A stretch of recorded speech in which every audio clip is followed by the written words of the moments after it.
et partageons tout ce que les gens ont à offrir. Découvrez qui nous sommes dès aujourd'hui.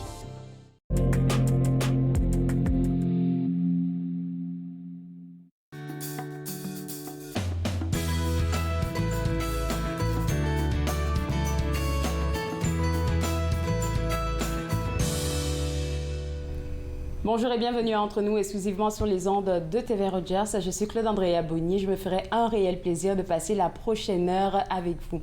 Aujourd'hui à l'émission, on va parler de leadership, de l'importance du bon leader. On va aussi discuter avec Aja Bessler qui vient nous parler de la nouvelle vision de l'organisme Fondation Dialogue. Et tout de suite pour commencer, on parle du rassemblement annuel virtuel de l'AFO qui est en train de se passer sur les médias sociaux comme la programmation, les invitations. Ça se fait avec beaucoup de mouvements, beaucoup d'engouement sur les médias sociaux. Et même ici, à TV Rogers aussi, un tout petit peu, on a le directeur général, Peter Minuk. Comment vous vous sentez à l'approche de cet événement? Claude, je suis très excité parce que c'est une fois par année, c'est notre chance de vraiment connecter avec nos membres, de les voir d'habitude en personne. Cette année, ça va être virtuel, mais on a un partenaire merveilleux comme Télé Rogers, puis toi, qui nous aide cette année, ce qui donne encore plus d'énergie à l'événement. Je suis très, très, très content de participer à cet événement-là qui va commencer la semaine prochaine, du 25 au 29 octobre, et puis il y a une panoplie d'activités. Mais avant de rentrer dans tout ça, j'aimerais qu'on rappelle un peu la mission de l'AFO. L'Assemblée de la francophonie, c'est le porte-parole politique de la communauté franco-ontarienne. C'est votre interlocuteur principal avec le gouvernement de l'Ontario et le gouvernement fédéral. Mais on fait trois choses dans la vraie vie. Un, on est le porte-parole de la communauté. On parle au gouvernement, comme je l'ai dit. Deux, on s'occupe de la concertation de la communauté. On s'assure qu'il y a une vision commune pour la francophonie ontarienne. On s'assure que les gens sont alignés et qu'on a un beau plan stratégique communautaire qui donne la belle vision de où on veut s'en aller dans les 10 prochaines années. Et la troisième chose, on aide beaucoup nos membres, on fait beaucoup d'appui aux membres pour s'assurer que tout le monde avance, tout le monde grandit et a des compétences nécessaires pour faire le travail demandé. L'AFO a 170 associations qui sont membres, je pense 25 institutions et 300-400 personnes qui sont des individus qui sont aussi membres de l'AFO. Vous faites de la concertation, Peter, comme tu l'as dit, parce qu'on s'est dit qu'on allait se tutoyer. Oui, absolument. On a une surprise à annoncer aux gens à la fin de l'entrevue ils restent connectés. C'est que l'AFO, depuis 2018, depuis ce qui s'est passé en décembre 2018 avec le mouvement franco-ontarien et tout ça, le mouvement de la résistance, Peter, tu me confiais qu'il s'est passé quelque chose d'incroyable. Les francophones sont beaucoup plus présents. Mais les francophones sont plus présents. Je pense que ça a réveillé la population. Mais on voit qu'il y a une présence qui est différente de celle qui était avant. On voit plus de respect aussi de la part de la population générale. On a quand même mis 15-16 000 personnes dans les rues, on s'est affirmé, mais ça a créé au sein de la communauté un genre de... il y a quelque chose qui brille plus fort qu'avant. Ça brillait fort avant, mais on voit aussi qu'avec les gouvernements, notre relation s'est énormément améliorée. Il y a plus d'écoute. Le gouvernement de l'Ontario en particulier parle beaucoup de la contribution économique des francophones en Ontario. Ils ont aidé à partir une fédération de gens d'affaires. Puis cette semaine, notre président est même à une conférence internationale économique, puis il y a une journée thématique francophone dans cet événement-là, appelé le Toronto Global Forum. Et puis quand on parle de l'apport financier, économique des francophones, ça s'élève à beaucoup d'argent. C'est beaucoup d'argent. L'AFO a fait des livres blancs. C'est une des façons qu'on garde notre... on veut s'assurer de toujours parler avec des données, mais on a fait un livre blanc en partenariat avec la Fédération des gens d'affaires sur l'économie franco-ontarienne. Et on parle d'une contribution de 80 milliards de dollars de la part de la francophonie ontarienne à l'économie de l'Ontario. 80 milliards. C'est beaucoup de dollars. Beaucoup. Moi, je pense que ça pourrait être encore plus.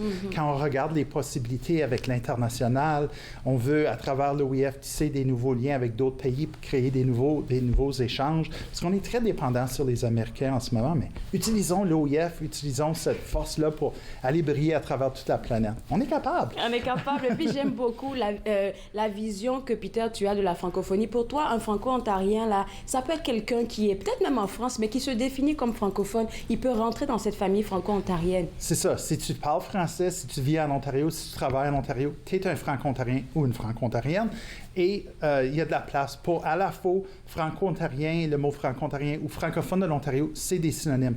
Tout le monde peut faire partie de notre communauté. C'est un choix individuel. C'est un choix individuel. Et puis, les dossiers que vous regardez, là, il y en a beaucoup. Il y a le volet de l'éducation du côté de Sudbury. Je pense que ça avance bien. Oui, le dossier de l'Université de Sudbury, on veut des institutions pareilles pour les francophones. Comme on a à Toronto, il y a un beau projet qui se dessine à Sudbury. Moi, je suis convaincu qu'il va débloquer dans les prochains mois puis qu'on va être capable d'avancer.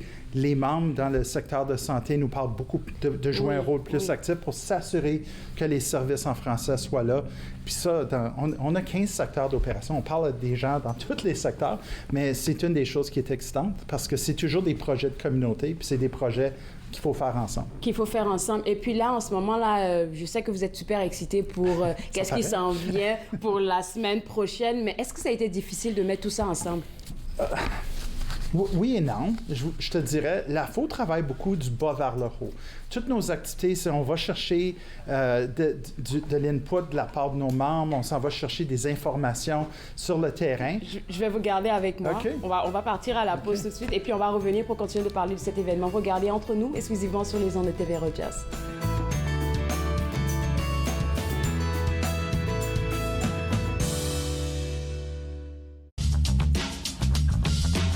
Cette émission est présentée par Télé Élan. Vous êtes enfin aux commandes. Pour en savoir plus, visitez rogers.com.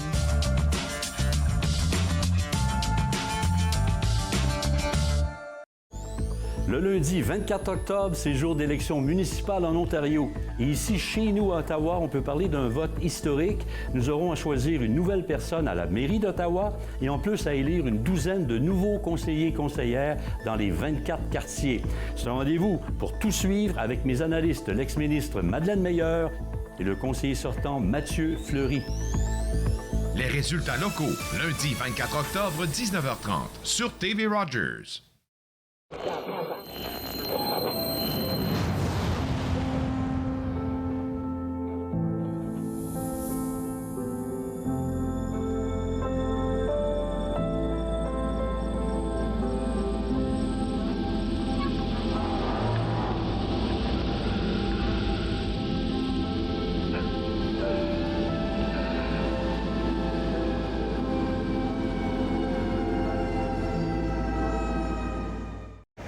C'est un bleu qui paraît exagéré, mais je pense que c'est pas loin de la réalité.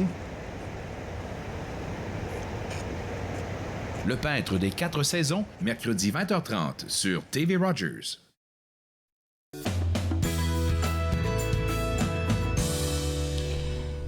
De retour entre nous, exclusivement sur les ondes de TV Rogers, on parle toujours de l'événement qui va faire bouger la francophonie. Il s'agit du rassemblement annuel virtuel de la FO qui se passera du 25 au 29 octobre 2022. C'est le moment de s'inscrire sur le site web. Toujours avec moi, le directeur général Peter Ominic. Et puis avant la pause, on parlait de comment vous êtes en train de vous organiser parce que c'est une grosse affaire.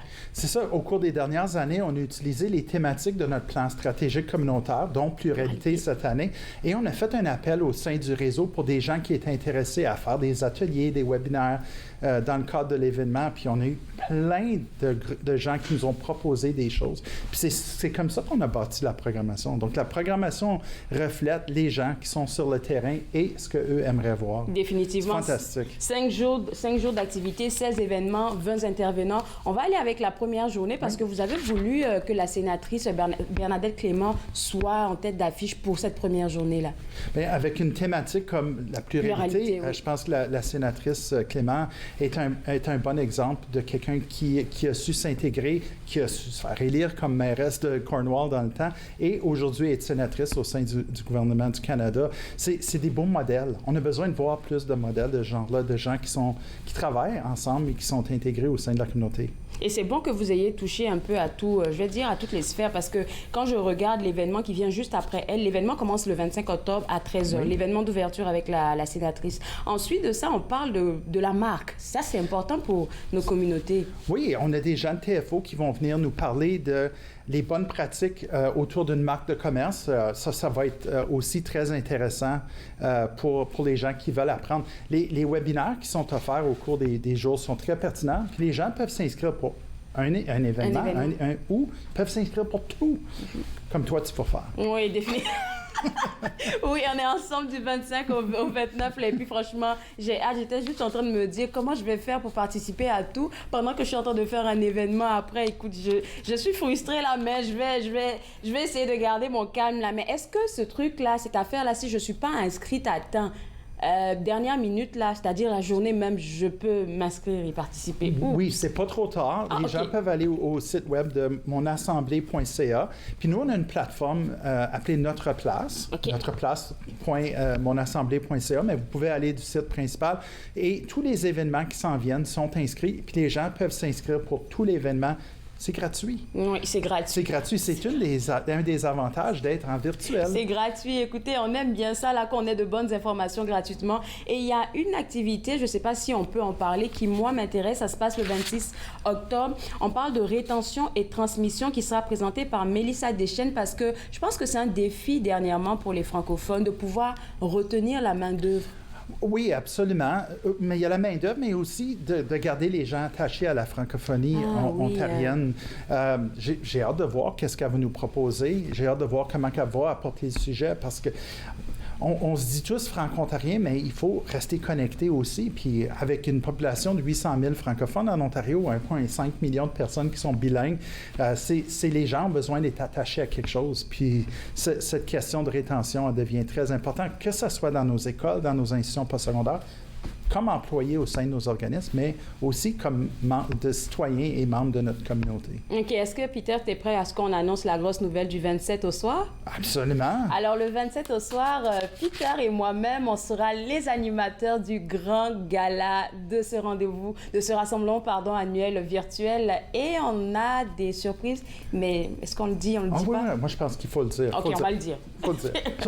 On va commencer avec la remise des 4 prix, d'excellence de l'Assemblée, dont les finalistes ont déjà été annoncés. Sur les 4 prix. On a rajouté un prix jeunesse cette année au prix Paulette Gagnon, au prix Horizon Franco-Ontarien. C'est ça, le prix jeunesse. Je me suis dit, pourquoi cette année? C'est un nouveau prix parce qu'on voyait des jeunes se faire nominer, puis ils ne réussissaient pas toujours à gagner, mais ils faisaient des choses absolument incroyables. Puis on voulait quand même montrer cette contribution-là. Il y a aussi le prix Florent Lalonde. Et on va remettre les 4 prix. Puis ensuite, il y a un spectacle. Je te laisse le dire. Avec Mélissa Ouimet, c'est un spectacle à ne pas manquer. Et puis, comme Peter l'a dit, c'est gratuit. Vous êtes dans le confort de votre maison avec votre ballon de vin ou bien votre coupe de champagne pour célébrer avec nous parce que nous, on sera en direct virtuellement. Il me semble que le président sera aussi avec nous. Le président devrait être avec nous aussi pour la remise des prix. C'est sa dernière année. M. Jolin finit son mandat après 6 ans, ne pouvait pas se représenter. Donc, on va avoir à l'AGA le samedi matin l'élection d'une nouvelle présidence. Donc, l'AGA, c'est un rendez-vous aussi à ne pas manquer parce que tout le monde doit voir comment ça se passe déjà et puis un peu son mot. Oui, puis les membres vont avoir le droit de vote. Ceux qui ne sont pas membres peuvent aussi regarder sur Facebook. On va voir c'est qui notre nouvelle présidence à la fin de cette Assemblée générale-là. Roulement de tambour. Monsieur... Il y a une candidate, un candidat, les deux du nord de l'Ontario. Okay. Chose intéressante, il y a Fabien Hébert de Hearst et Nicole Fortier-Lévesque de Moonbeam. Donc, des gens du nord. Puis j'ai hâte de voir qui va gagner. Les membres sont sages. Ils vont bien choisir. Ça doit faire un petit pincement au cœur parce qu'avec M. Jolin, là, vous avez traversé vents et marées. C'est un peu comme... Absolument. Vents et marées, ça a été un 6 ans qui a passé très rapidement, vite, mais qui a eu des gros défis. Il y a eu la résistance en 2018 qu'on discutait avant. Il y a aussi eu la crise du COVID dans laquelle M. Jolin n'a pas arrêté. Il a continué à faire des rencontres politiques pour parler des besoins de la communauté franco-ontarienne. Puis il y a des recommandations qu'on a mis, genre le manque d'accès à l'Internet dans les régions plus rurales. Puis il y a des choses que les gouvernements sont en train de mettre en place. Donc on voit qu'il y a un peu d'écoute. Il y a un peu d'écoute de la part des gouvernements, mais on veut aussi s'assurer que les francophones à travers toute la province peuvent participer, se sentent à part entière. Et puis écouter aussi, écouter, soutenu et tout ça. Et la faut est là pour ça. Et toi, Peter, après 10 années, à la tête de l'Afro? Comment, je sais pas, comment tu vois les choses? J'ai toujours du plaisir. Je vois un organisme qui évolue, je vois une communauté qui évolue. Moi, je suis très heureux de continuer le beau travail que je fais, guider l'organisme, diriger l'organisme et appuyer, faire la mise en œuvre des missions que le conseil d'administration me confie. Je ne sais pas si c'est parce que c'est la première année où je suis vraiment dedans dans le mouvement de ce rassemblement annuel virtuel-là, mais je sens qu'il y a beaucoup de travail en arrière. C'est énorme, qu'est-ce que vous êtes en train de faire? Et puis, tu me confiais que ton équipe était extraordinaire. Toute l'équipe de l'AFO est extraordinaire. Et puis, on a plein d'étudiants qui travaillent pour nous, des gens qui ont plus d'expérience, mais tout le monde travaille ensemble de la belle façon pour vraiment... on est là au bénéfice des membres puis au bénéfice de la communauté franco-ontarienne. C'est vraiment un plaisir faire partie de cette équipe-là. Et nous, Rogers, on est vraiment très contents de participer à ce qui va se passer la semaine prochaine. Je pense que c'est l'événement à ne pas manquer pour cette fin d'année-là. Cette fin d'année, à tous les ans. Je pense que tu es tombé dans la marmite. T'es in maintenant. Je suis dedans et puis avec plaisir. Là. Merci beaucoup, Peter. Merci de nous avoir accordé cette entrevue parce que je sais que tu es super occupé. Il n'y a pas de temps à perdre là, mais tu as au moins accepté de venir en studio pour parler de ça. Et puis inviter les gens qui nous regardent à la maison à participer à ce rassemblement annuel virtuel qui sera gratuit du 25 au 29 octobre. Merci encore à toi. Beaucoup. Et puis on se revoit le 27. Absolument. Soyez là. C'est ça. www.monassemblée.ca. C'est là que vous pouvez prendre vos inscriptions. C'est un rendez-vous à ne pas manquer. Alors, nous, on va prendre une pause et juste après la pause, on parle avec Aja Bessler de la Fondation Dialogue. Vous regardez Entre nous, exclusivement sur les ondes de TV Rogers.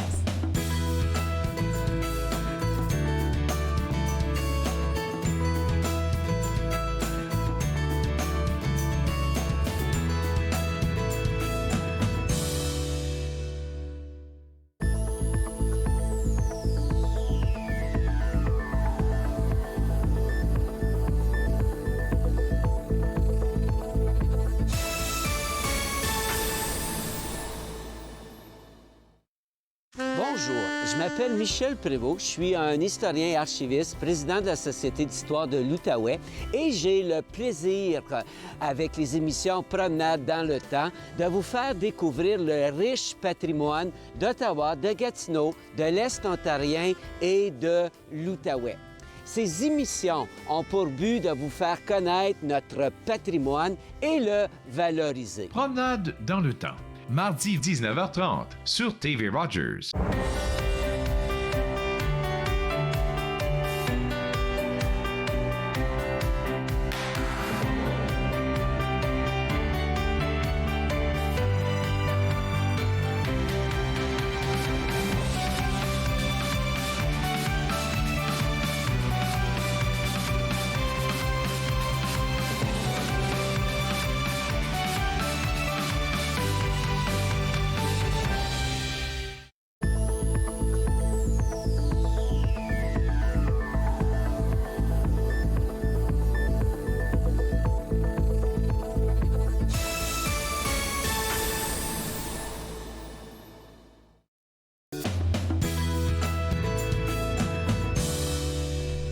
De retour Entre nous, exclusivement sur les ondes de TV Rogers. On baigne toujours dans l'atmosphère de la francophonie, de toutes les belles choses que notre francophonie a à nous offrir. Et avec moi, Aja Bessler, qui est la directrice de la Fondation Dialogue. Mais moi, je veux le dire, là, tu étais anciennement à l'ACFO. Peter vient de me dire que tu as été aussi à l'AFO. Donc, toi, tu baignes dans la franco.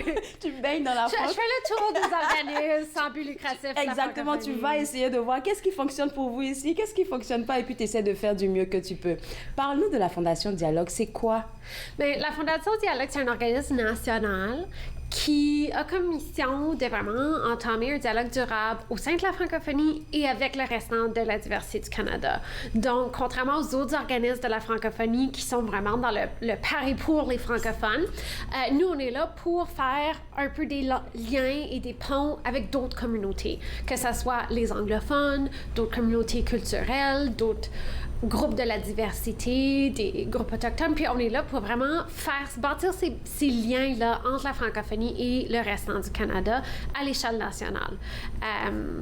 Et je trouve que c'est justement une belle continuité du travail que j'avais commencé à l'ACFO Ottawa avec le programme Ottawa bilingue, de vraiment bâtir des ponts avec la majorité anglophone, de vraiment faire une francophonie qui est connectée, qui est en lien avec sa communauté.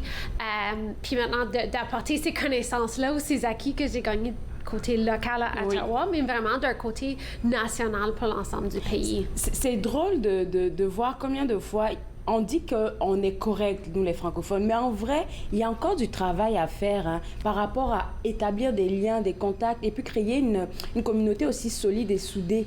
Oui, puis il y a une partie de notre travail qui est de faire connaître la francophonie après d'autres groupes, mais il y a une autre partie qui est vraiment de travailler au sein de la francophonie.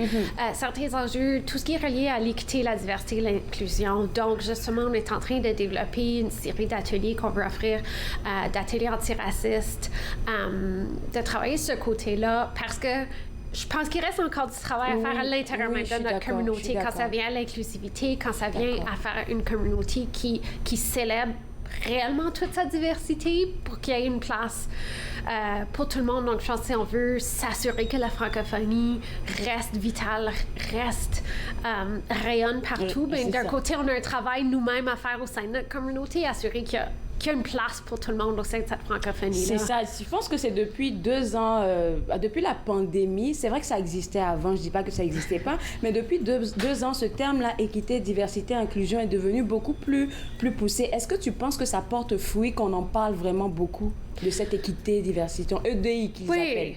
Mais je pense que c'est certain que c'est un terme, on l'entend souvent, puis je pense que, comme dans toutes les initiatives, il y a certaines choses réelles qui sont faites, qui font des changements, puis il y a peut-être certains gestes qui sont peut-être plus tokenistes ou qui sont symboliques, mais qui portent pas nécessairement d'action concrète. Donc, je pense qu'il faut toujours mesurer vraiment, est-ce que c'est authentique comme démarche? Est-ce que c'est réellement...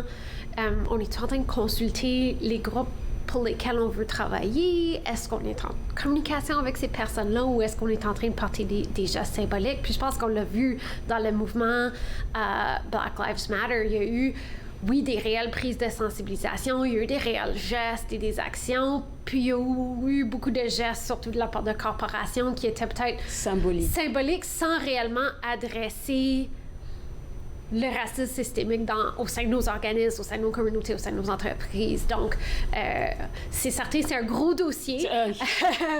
C'est pas un champ... On pourrait en parler pendant 30 minutes. Là, il y a tellement d'avenues dans cette histoire. On veut certainement contribuer à ce changement-là de la société canadienne, mais on s'entend que c'est des gros changements structurels qui n'arriveront pas du jour au lendemain, mais on va essayer, la Fondation Dialogue, de créer ces opportunités-là de dialogue, de conversation, puis de faire ce qu'on peut pour faire en sorte que notre communauté soit plus solide. Ça fait combien de temps que tu as la direction, Aja? Ça fait 1 an que je suis là. Puis évidemment, la première année, c'est beaucoup de recherche, ménage. On a lancé un processus de planification stratégique parce que je voulais justement, tu sais, moi j'ai plein d'idées, j'ai des réflexes, mais je veux que les actions que je pose, ben que ça vienne de données probantes qui sont pas juste mes opinions personnelles de ce que je pense serait une bonne idée. Donc c'est vraiment important pour nous de vraiment faire une consultation pan-canadienne, de parler avec des différents groupes. Puis là, on est sorti avec notre plan stratégique dont le cadre a été adopté à notre Assemblée générale annuelle au mois d'août. Donc on parle de vraiment peut-être clarifier certaines choses. Je pense que les gens aussi connaissent la Fondation. Donc, un de nos axes, par exemple, c'est la visibilité. Parce qu'il y a des gens qui connaissent les rendez-vous de la francophonie, qui entendent parler des rendez-vous de la francophonie au mois de mars. Les rendez-vous, c'est un projet qui reçoit quand même beaucoup de visibilité. Les gens connaissent, ils célèbrent ça au mois de mars. C'est partout sur les réseaux sociaux, sur Internet. Les gens savent peut-être pas que la Fondation Dialogue organise les rendez-vous de la francophonie. Donc, il y a des liens où, justement, on a des beaux projets, des projets qui reçoivent beaucoup de visibilité, qui sont connus à l'échelle du pays. On a un projet au mois de juin pour célébrer la Saint-Jean de façon pan-canadienne qui s'appelle Tout pour la musique. Puis, on a comme 30 000 personnes qui regardent ce spectacle-là. Mais les gens, ils voient les rendez-vous, ils voient tout pour la musique. Ils voient tout le... Ils voient pas ouais, nécessairement ça, la fondation comme le fil conducteur qui lie ces différentes activités-là. Donc, dans la mission, dans le nouveau plan stratégique, on veut justement mettre de l'avant un peu plus la fondation comme organisme, puis de faire connaître cet organisme-là qui est en arrière-scène en train de faire tous ces beaux projets-là. Donc là, on vient de lancer un nouveau site Internet avec un nouveau logo, parce que la fondation, elle n'avait pas changé de logo depuis sa création. Et c'était quand sa création? Elle a été officiellement créée en 2004. Le logo vient d'un rapport d'un rapport sorti par l'FCFA, la Fondation des communautés francophones et acadiennes du Canada, en 2001. Donc, ils ont lancé un rapport qui s'appelait Parlons-nous, justement, qui parlait de consultation avec les anglophones, les francophones à travers le pays. Puis, c'est un peu de là où est né cet organisme ou le besoin de créer la Fondation Dialogue. Mais on s'entend un logo qui date de 2001, ben ça paraît comme un logo de 2001. Il y a beaucoup de changements qui se sont faits en temps. C'est le temps pour peut-être un nouvel vent de fraîcheur, puis de mettre à jour un peu l'image de l'organisme pour que ça soit quelque chose qui est plus d'actualité, puis qui est un peu rafraîchi. Donc, ça nous fait super bien. On a lancé, je pense qu'il y a juste une semaine ou deux, ce nouveau site Internet-là. Puis, comme le site est lancé, on peut l'explorer tout de suite, mais on est en train de faire quelques petites surprises qui vont venir plus tard aussi. Donc, on travaille avec une artiste franco-ontarienne, mauricienne, qui est à Toronto, qui est en train de nous faire toute une série d'illustrations sur cette thématique de dialogue qu'on va venir rajouter au site Internet pour continuer de... Et puis que ce soit un peu plus vivant. Oui. C'est ça, vivant, exactement. Alors, le nouveau logo, c'est quoi? C'est quoi maintenant? Oui. Il représente quoi pour vous? Ben, c'est un logo qui est, les couleurs, c'est du bleu foncé puis du mauve. Puis, on a travaillé avec une firme graphique du Nunavut. Wow, c'est ça comme tu dis, c'est pan-canadien. Donc, il y a justement cette compagnie-là qui est, j'allais dire, bilingue, trilingue, parce qu'ils travaillent aussi dans les langues inuit, francophones et anglophones, dans le Nunavut. Et eux autres, ils ont fait notre logo. Et le A de la Fondation Dialogue, ben, c'est retravaillé pour que ça soit subtilement une petite bulle de texte. Donc. Je vais te garder avec moi. Et puis après la pause, on va continuer de parler de logo et aussi des plans stratégiques. Oui. Vous regardez Entre nous exclusivement sur les ondes de TV Rogers.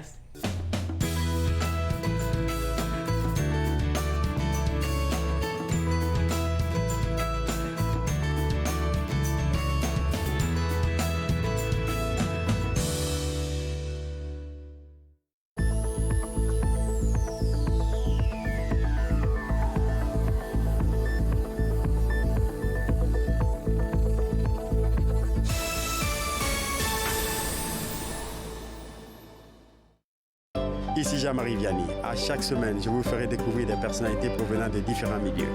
Ils vous exposeront leur point de vue sur de nombreuses facettes du multiculturalisme dans notre région. Vivre ensemble, lundi 19h sur TV Rogers.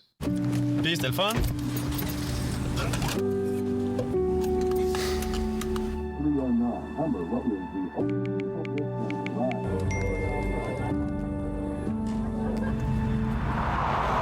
Regarde l'auto.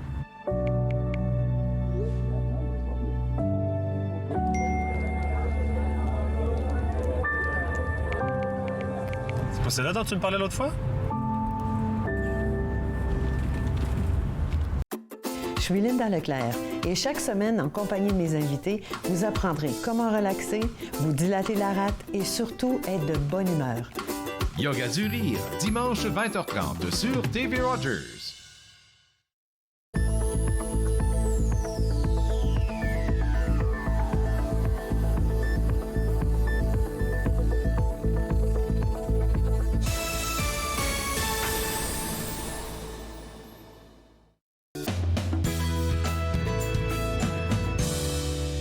De retour Entre nous exclusivement sur les ondes de TV Rogers, on parle toujours de qu'est-ce qui se passe dans la francophonie avec Aja Bessler de la Fondation Dialogue. Et puis, on était en train de couvrir un peu les différents axes de votre nouveau plan stratégique qui a été officiel depuis une semaine, on va dire une semaine. Et puis, tu parlais d'un volet, du fait que vous ayez travaillé avec des personnes au Nunavut, un peu partout, pour pouvoir avoir un très beau plan stratégique. Et là, ça m'emmène au 5e point, qui est la collaboration et partenariat stratégique engagé.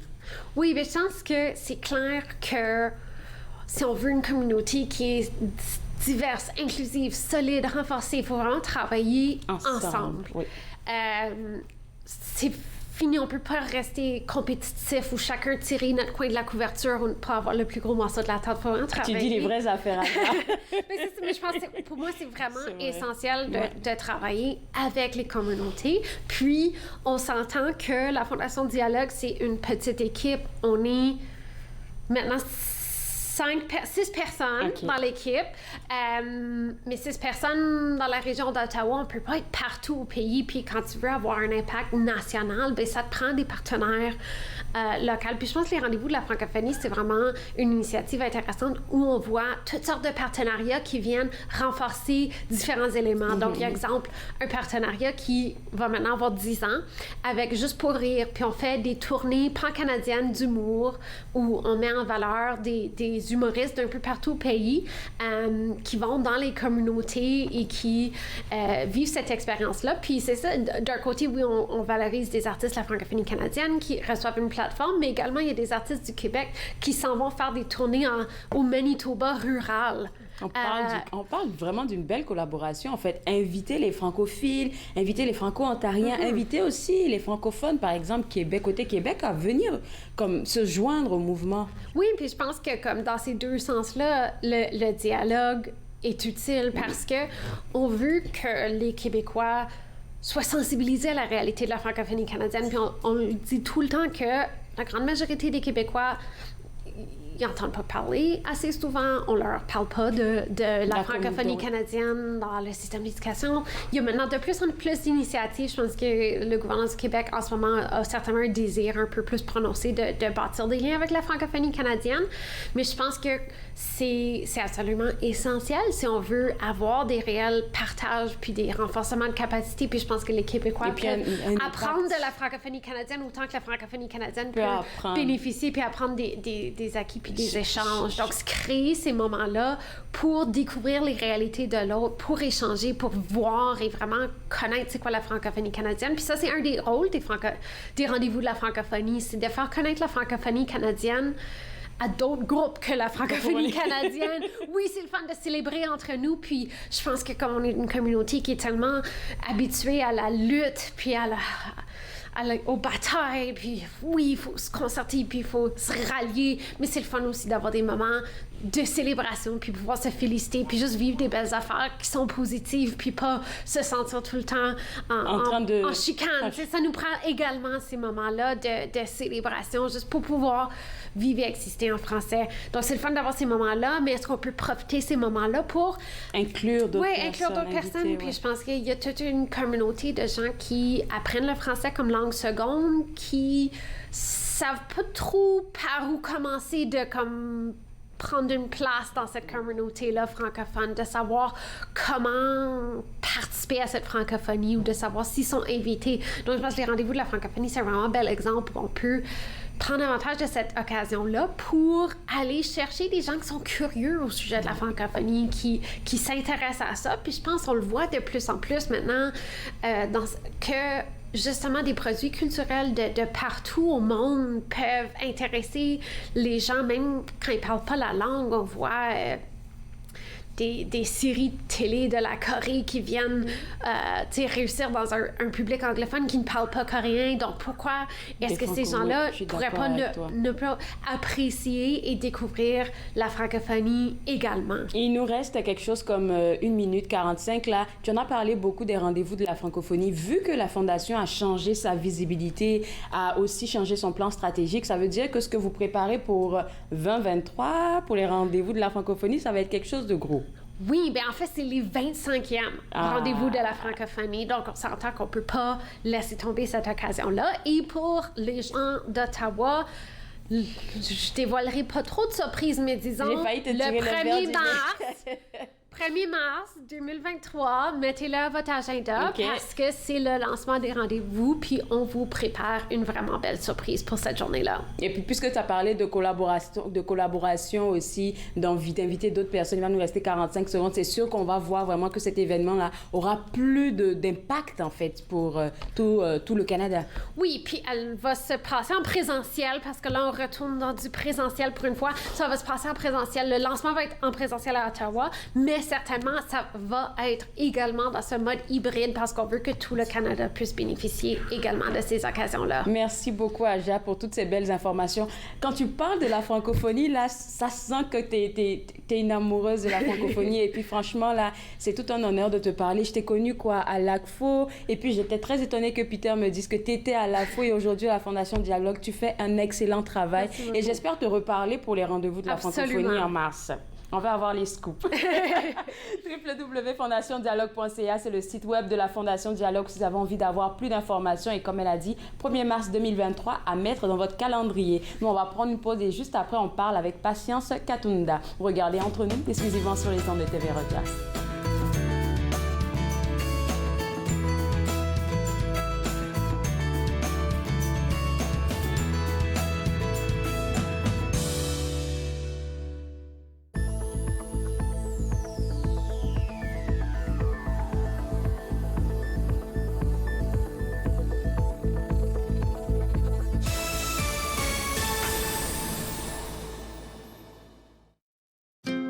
Joignez-vous à moi et mes invités alors qu'ils partagent leurs souvenirs culturels et culinaires de pays à travers le monde. Bouffe sur la route, dimanche 20h sur TV Rogers. On peut souffrir, être blessé, être écorché, ralenti, désemparé, même paralysé. Mais rien ne peut nous abattre, car nous sommes bâtis sur des fondations solides, inébranlables comme notre mission. Combattons. Combattons ensemble. Très heureuse, Nathan Parle est de retour en studio, en présentiel pour la 22e saison. Je reçois toutes sortes d'invités. Soyez là au rendez-vous à chaque semaine. Nathan Parle, mercredi 19h sur TV Rogers.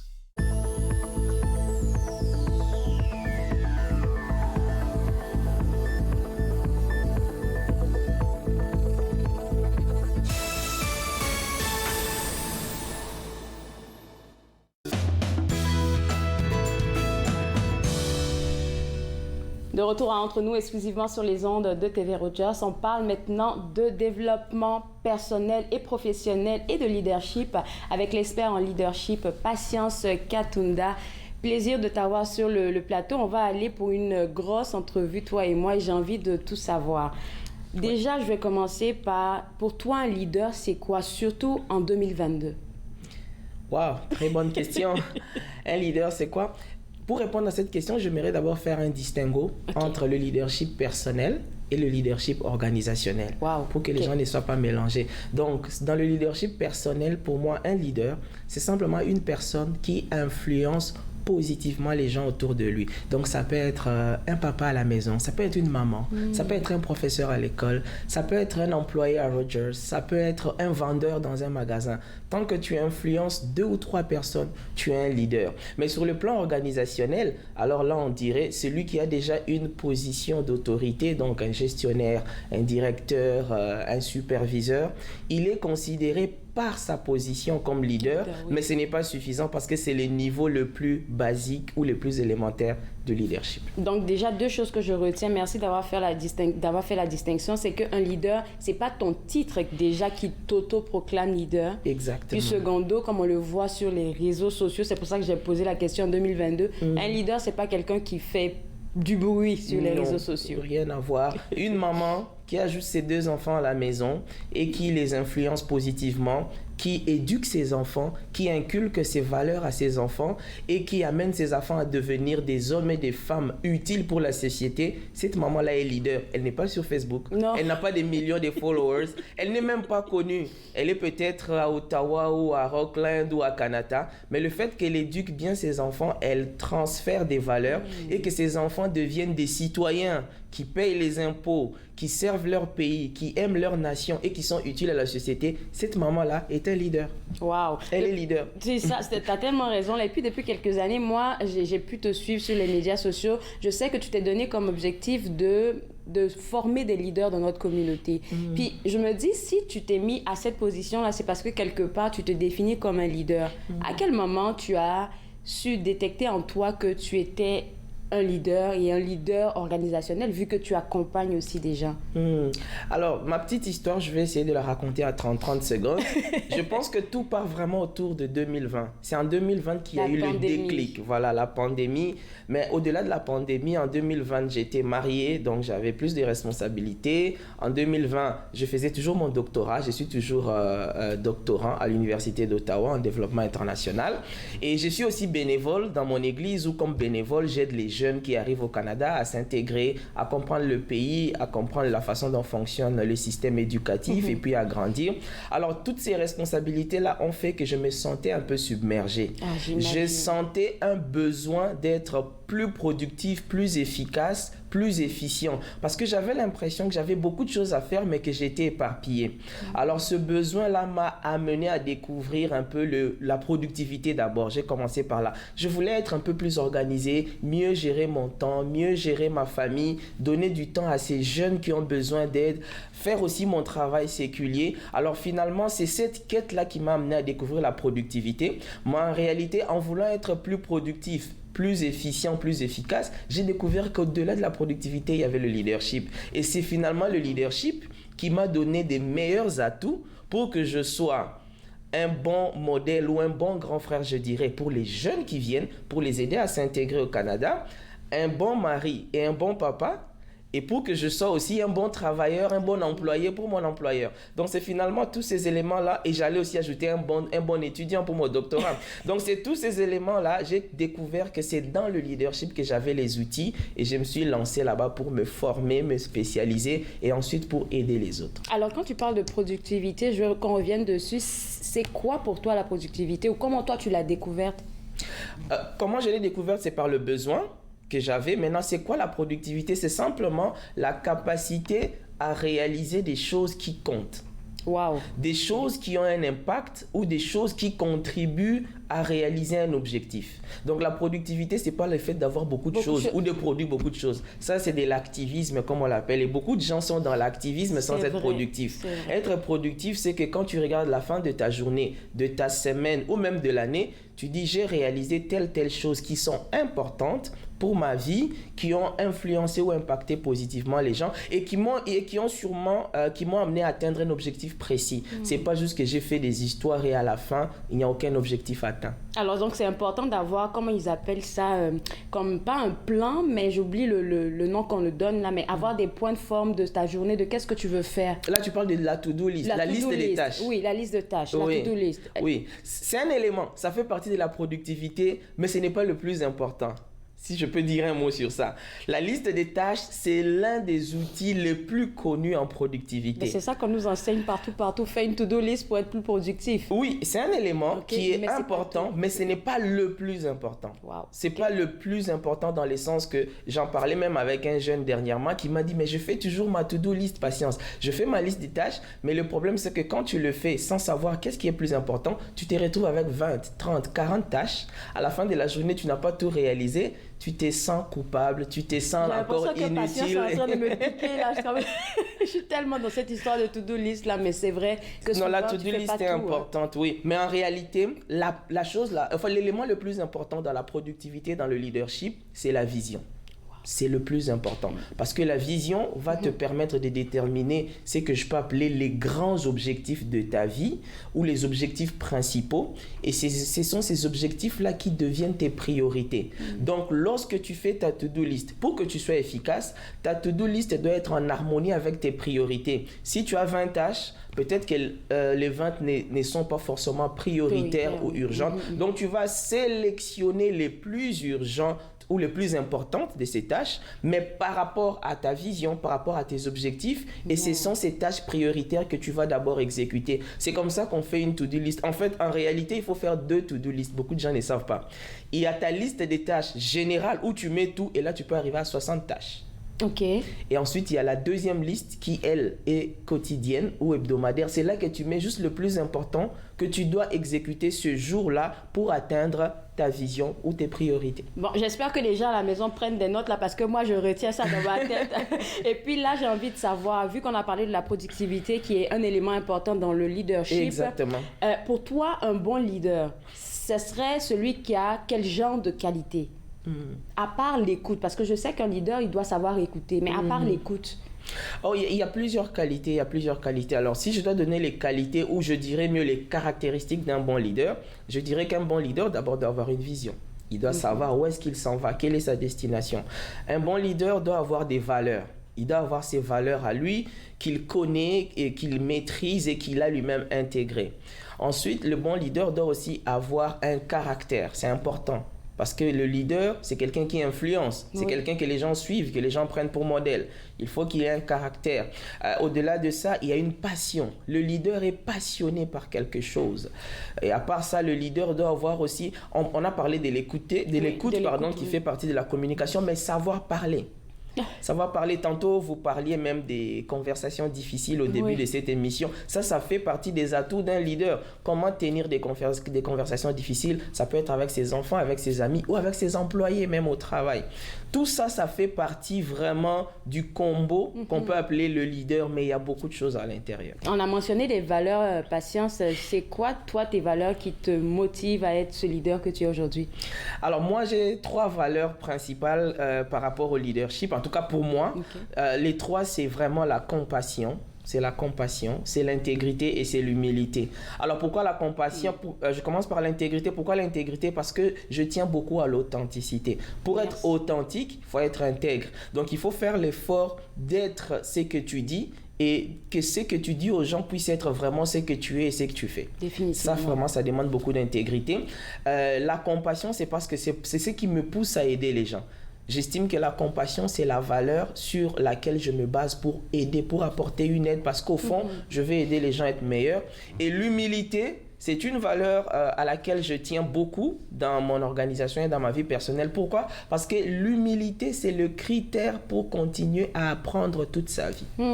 Pour être un étudiant à vie, il faut être humble. Il faut reconnaître que je ne sais pas tout, je ne maîtrise pas tout. Donc, il me faut en réalité une formation continue. C'est comme une éducation continue. Parce que lorsque tu penses que tu maîtrises et que tu connais tout, tu ne peux plus apprendre.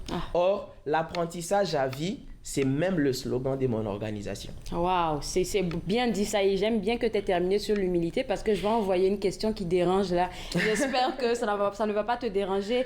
Pour ma part, vu qu'est-ce qui se passe avec les médias sociaux, avec tout ce qu'on voit là maintenant, j'ai l'impression que les gens... Ils sont en train d'aduler ceux qu'ils appellent des leaders aujourd'hui. Et pour eux, un leader, c'est quelqu'un qui ne craque pas. Un leader, je pense que c'est quelqu'un qui arrive aussi à douter de lui certaines fois. Qu'est-ce que toi, tu as à dire là-dessus? Est-ce que toi, t'arrives de douter? Est-ce que c'est humain, je me dis? Oui. En fait, un leader, il y a comme une confusion. Beaucoup de gens pensent que quand on est leader, c'est comme tu as dit, tu ne craques pas ou tu es invincible. Non, c'est pas ça. Un leader a ses moments de vulnérabilité. Et c'est d'ailleurs important. Savoir être vulnérable à certains moments, c'est se donner l'occasion, l'opportunité de grandir, de devenir plus fort. Parce que tout le monde a des défis. Si tu as des défis, que tu as même des failles ou des problèmes, et que tu as essayé de les résoudre toi-même, que tu n'arrives pas, et que tu n'en parles à personne, ce qui va t'arriver, c'est qu'à un moment donné, tu seras peut-être adulé par les gens, tu seras peut-être acclamé, peut-être par rapport à tes dons, tes talents, tes compétences. Tu seras peut-être au sommet, mais tu peux te retrouver vraiment, soit dans un suicide par exemple. Tu peux te retrouver avec des problèmes de santé mentale. Trop de pression. Voilà pourquoi un leader, un bon, surtout celui qui veut être leader dans la durée, doit avoir des personnes, au moins 1 ou 2 personnes auprès de qui il peut, non seulement déléguer, mais être vulnérable. J'allais même utiliser un terme plus fort, c'est comme où il peut déshabiller son cœur, déshabiller sa personne au plus profond de lui. Ça, c'est très important pour que tu te soignes, pour que tu t'ouvres, pour que tu reçoives des conseils. Et cette vulnérabilité-là, ça arrive à tout le monde. Donc, il ne faut pas que... C'est vrai que le problème actuellement, c'est que les réseaux sociaux donnent l'impression que les gens sont parfaits, qu'ils n'ont aucun problème, qu'ils n'ont pas de défis. Mais en réalité, chacun de nous, tout le monde a des défis et il faut avoir au moins une personne auprès de qui tu peux t'ouvrir, tu peux parler et cela te permet de te guérir et de revenir transmettre des choses aux gens. Je vais te prendre un exemple, et puis je vais être authentique là. C'est vrai que je travaille à la télé et tout ça, mais pour moi, sincèrement, le fait de travailler à la télé, c'est pas un exploit. Je me dis, c'est juste quelque chose que j'ai, je parle devant une caméra, quelqu'un d'autre peut le faire. Mais des gens autour de toi peuvent comme mettre de la pression sur toi, comme par exemple, là, il faudrait que tu portes des habits de marque. Puis quand je dis que je m'habille dans tel... non, il faudrait pas que tu mentionnes où est-ce que tu t'habilles, parce que je me dis, mais pourquoi je peux pas juste être moi? Et je pense que c'est le mouvement des médias sociaux, le mouvement de m'as-tu vu là, que les gens utilisent pour mettre la pression aux autres. Et moi, là, c'est quelque chose qui me dérange à un haut point. Alors, quelqu'un qui vient dans ton académie, tu vas commencer déjà, je suppose, par le former, parce qu'on est dans une ère où, si tu n'es pas sur les médias sociaux, tu te fais pas voir. Exactement. Donc, comment tu essaies de les aider à trouver le juste milieu entre, il faut être authentique et puis, il faut essayer de, je sais pas moi, pas de paraître, mais je trouve même pas le terme. Oui, je pense que je comprends le problème que tu évoques. Il est fondamental. À cause des réseaux sociaux, à cause des médias, ou bien le fait juste d'être une femme publique peut faire qu'il y a beaucoup de gens qui idéalisent la personne que tu es. Ça arrive souvent. Ça arrive à tout celui qui a... aussi, hein, moi. Ça arrive à tout celui qui a un poste de responsabilité ou qui a une position d'autorité ou une position visible. Ça arrive. Mais alors, si une telle personne arrive chez moi et que je dois l'aider par rapport à ça, en réalité, le vrai problème, c'est l'image de soi. Si pour toi, le fait que tu sois à la télé, tu estimes que c'est juste une compétence, c'est un travail, tu apportes ta contribution à la société, mais ce n'est pas ça qui fait de toi ce que tu es, donc ce n'est pas le journalisme qui te définit. Ce n'est pas ton poste qui est pour toi le point de référence de ta valeur. Et c'est ça, ça veut dire que ton estime de soi est élevée. Ça veut dire que tu ne te définis pas par rapport à ton travail. Or, c'est le défi dans la société actuelle. Étant donné qu'on idéalise beaucoup ce qu'on regarde, beaucoup de gens se définissent par rapport à des compétences, à des fonctions, à des postes, par rapport à la renommée. Donc, il y a des gens qui en font une définition de leur valeur, ce qui fait que la poursuite de ce poste-là, de cette fonction ou de cette renommée, devient comme la quête de toute une vie. Voilà pourquoi une personne peut passer toute sa vie sur les réseaux sociaux, cherchant à avoir 1 million d'abonnés, mais en réalité, quand il aura 1 million, il va vouloir 2 millions. Et cette poursuite-là va faire que la personne peut faire des choses qui n'ont peut-être pas des valeurs ou des choses qui sont peut-être contraires à ses valeurs parce qu'elle est un peu comme possédée par cette quête-là. Il n'y a que ça qu'elle voit. Mais en réalité, c'est pas ça. Donc, il faut travailler l'estime de soi. Dire à la personne que en tant qu'être humain, tu as de la valeur. Par le simple fait d'être un être humain, tu as de la valeur, tu as une dignité, tu as de la considération, même si personne ne te voit, même si personne ne te connaît, même si même dans ton quartier, tu n'es pas connu, ce n'est pas un problème. Parce que la dignité humaine est inhérente simplement à la nature humaine. Il n'y a aucun diplôme, aucune fonction, aucune quantité d'abonnés qui va définir ta valeur. Maintenant, quand la personne comprend et assimile cela, ça fait que la personne va développer ses compétences ou ses talents, mais ça ne sera plus en quête d'une valeur ou d'une considération. Et c'est ce qui fera la différence entre quelqu'un qui fait les choses en fonction des gens et quelqu'un qui fait les choses tout en connaissant sa valeur, mais juste parce qu'il veut aider la société. Connaître sa valeur, être un bon leader, avoir une bonne écoute, avoir de la bonne productivité, pas de la mauvaise productivité, ça c'est quelque chose que j'ai retenu. Mais il y a autre chose que tu aides les gens à faire, c'est la prise de parole en public et c'est une formation que tu offres sur ton site web. Oui, donc il y a plusieurs formations que j'offre. Là, je venais de finir une formation sur la croissance personnelle. C'est une formation qui en fait donne aux gens les outils, les principes pour grandir dans n'importe quel domaine de la vie. Ça peut être sur le plan de finances, sur le plan de son caractère, ça peut être sur le plan de sa discipline personnelle, mais quels que soient les domaines, les principes pour croître, pour devenir meilleur sont les mêmes. Donc c'est ce que j'ai donné et là, à partir d'aujourd'hui d'ailleurs, à 18h, nous commençons une nouvelle formation sur la prise de parole en public et l'objectif de cette formation-là, c'est d'amener les gens pas seulement à parler pour parler, mais plutôt à apprendre à se connecter à son interlocuteur ou à son audience. Parce que c'est le plus important. Authenticité, tu as Voilà, exactement. Ça revient encore. Ça ne sert pas de parler aux gens et puis quand tu as fini, tu as l'impression qu'ils n'ont pas compris ton message et puis eux-mêmes, ils ont l'impression qu'ils n'ont rien retenu.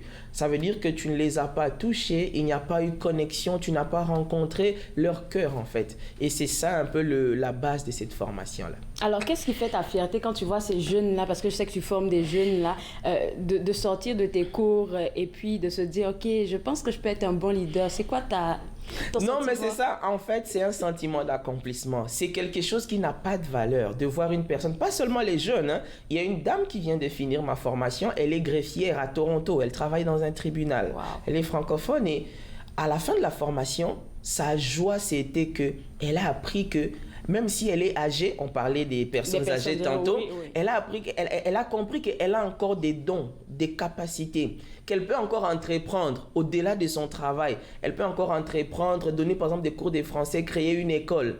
Elle s'est donné la peine d'aller chaque samedi à la bibliothèque de 8h, elle m'a dit parfois jusqu'à 12h ou à 15h, pour lire des livres, pour apprendre de nouveau.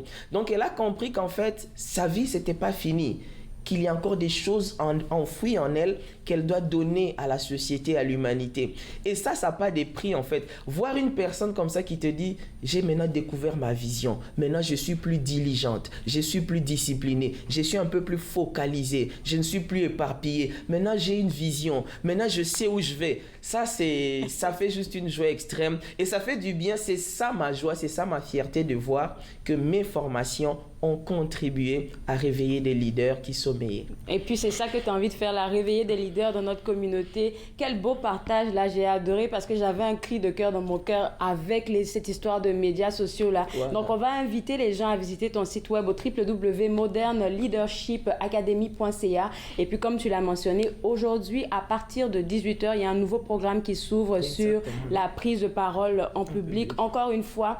www.modern-leadershipacademy.ca. C'est le site web à visiter si vous voulez avoir accès à toute la formation offerte par l'expert en leadership Patience Katunda. On revient juste après la pause. Vous regardez Entre nous, exclusivement sur les ondes de TV Rogers.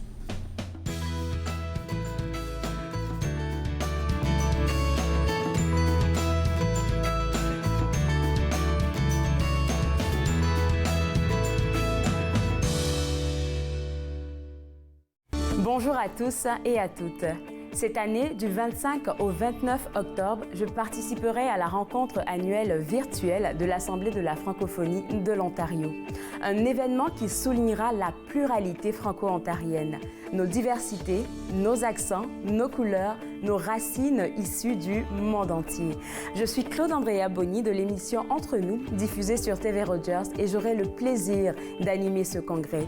Alors si toi aussi tu veux montrer avec fierté que tu fais partie de cette grande communauté plurielle, inscris-toi dès maintenant, monassemblée.ca.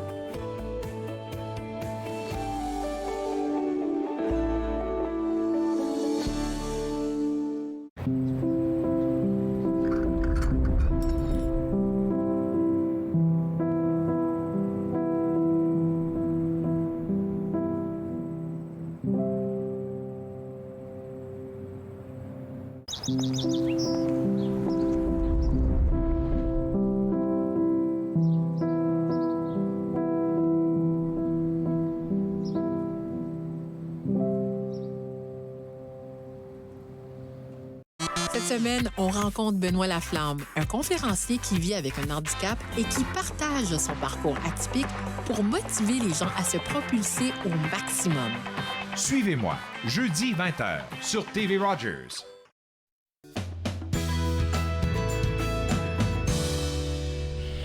De retour Entre nous, exclusivement sur les ondes de TV Rogers. On parle toujours avec l'expert en leadership, Patience Katunda. Pour moi, j'ai été nourrie par notre conversation. Je ne sais pas pour nos téléspectateurs, mais là, tu me parlais du scoop de la journée. Il y a un programme qui sera lancé ce soir à 18h. Ça sera sur la prise de parole en public. Comment ça va fonctionner?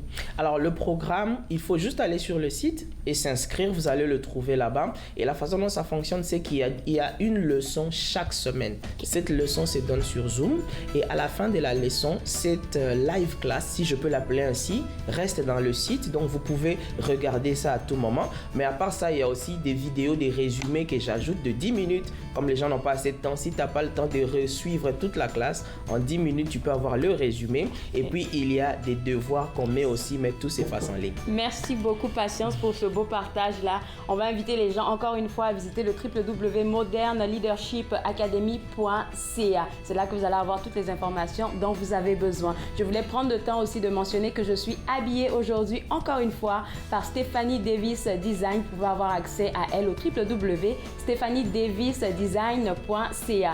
Nous, on se revoit demain à partir de 11h avec une émission assez chargée que celle d'aujourd'hui. Bye bye!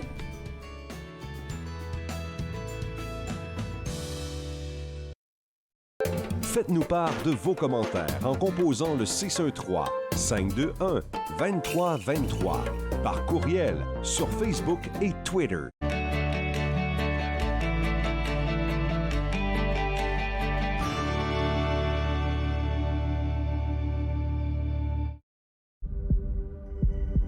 On peut souffrir, être blessé, être écorché, ralenti, désemparé, même paralysé. Mais rien ne peut nous abattre, car nous sommes bâtis sur des fondations solides, inébranlables comme notre mission. Combattons. Combattons ensemble. Ce ne sont pas les plateaux lourds ou le rythme rapide qui rendent la tâche difficile. Ce n'est pas le rythme effréné des demandes des clients. Ce n'est pas le patron qui vous demande de travailler un autre quart de travail à cause d'une collègue malade. Ce qui est difficile, c'est quand vous réalisez qu'un client a atteint sa limite d'alcool et que vous devez prendre la décision de refuser de le servir. Refuser de servir de l'alcool, ce n'est pas personnel, c'est la loi. Merci aux serveuses et aux serveurs de l'Ontario qui s'acquittent de leurs tâches difficiles. Nous savons que ce n'est pas facile, mais nous comptons sur vous pour assurer notre sécurité.